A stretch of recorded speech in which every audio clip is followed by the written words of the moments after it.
It's quite an obstacle course. Like, how do you navigate it? Because you are one of the things that people might not understand about comedians is you have to go around the globe and go make your money bar to bar. And there's like not health insurance and stuff like Yeah.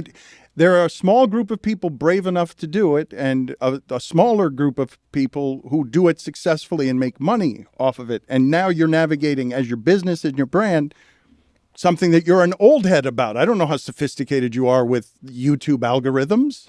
Yeah, I mean, the business changed when I was doing comedy, as it always changes. You know, I mean, look, I think about like Lucille Ball. She was a radio star. Then she was a TV star. Like, okay, well, the business is always evolving. Before that, it was silent pictures. Then it was, black and white pictures. Then it was, you get movies in color. You get Vertigo, whatever, comes out. But so the business is always changing. Entertainment's always changing. But this one, when I started, everyone was like, you got to go to the Montreal Comedy Festival. That will change your life. Because in the 90s, these comics were getting, 6-7 figure deals for sitcoms. And half the time they wouldn't even get made. They'd call them holding deals. So you're like, oh, I just can't go. NBC gave me one. I can't go to CBS. Okay, that's a holding deal. So you're getting that much money to just not make a show half the time. Right. By the time I went to Montreal, it was like, I got an agent, I think, and it wasn't even like a good agency. They were like, we'll sign you. I'm like, that's all I get. Everyone was talking it up.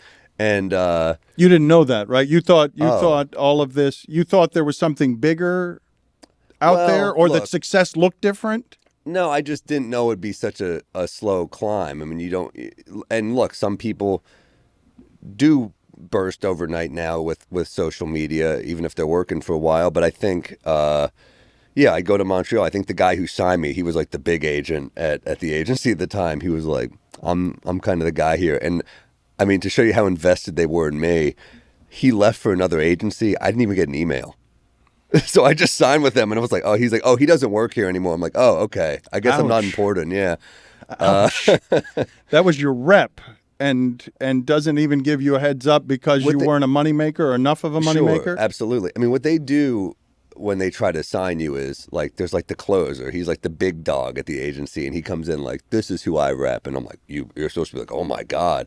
But as you get older, you're like, well, are you going to pay attention to me?